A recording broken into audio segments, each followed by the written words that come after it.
Rien ne va plus à l'ONU. Son secrétaire général nous alerte sans cesse sur les crises que traverse notre monde. Mais cette fois, Antonio Guterres a pris la parole pour mettre en garde sur le fonctionnement même de l'organisation internationale. Bonsoir Grégory Fontana. Bonsoir. La situation est grave, les caisses sont vides.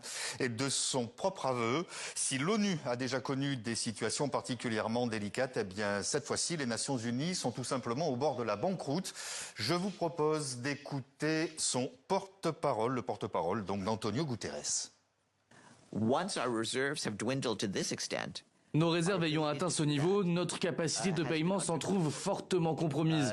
C'est maintenant ou jamais. Nous ne disposons plus des réserves de trésorerie et de la liquidité nécessaires pour continuer à fonctionner comme par le passé.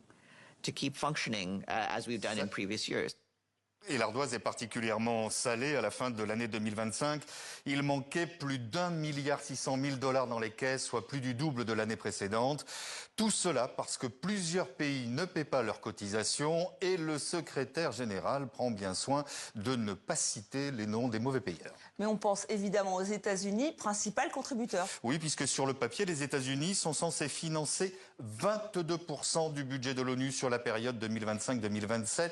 Seulement depuis le retour à la Maison-Blanche de Donald Trump, les États-Unis retardent ou bien refusent certains paiements, se désengagent de plusieurs programmes onusiens, comme par exemple l'Organisation mondiale de la santé ou bien l'UNESCO. Au début du mois, Donald Trump signait d'ailleurs un nouveau décret ordonnant le retrait américain de 66 organisations internationales, dont 31 liées à l'ONU au motif qu'elles ne servent pas les intérêts américains. Et tout cela a forcément de lourdes conséquences sur le fonctionnement même de l'ONU. Oui, d'où le cri d'alarme d'Antonio Guterres, gel des embauches, retard dans le paiement des missions, voire carrément annulation. Face à cette situation, les États membres ont validé la suppression de 2400 postes pour cette année. C'est donc l'ensemble du programme 2026 qui est menacé. Et pour le secrétaire général, eh bien, il n'y a pas 36 solutions. Soit les États membres acceptent de revoir les règles de financement, ou bien ils acceptent tout simplement l'idée d'un effondrement prochain financier.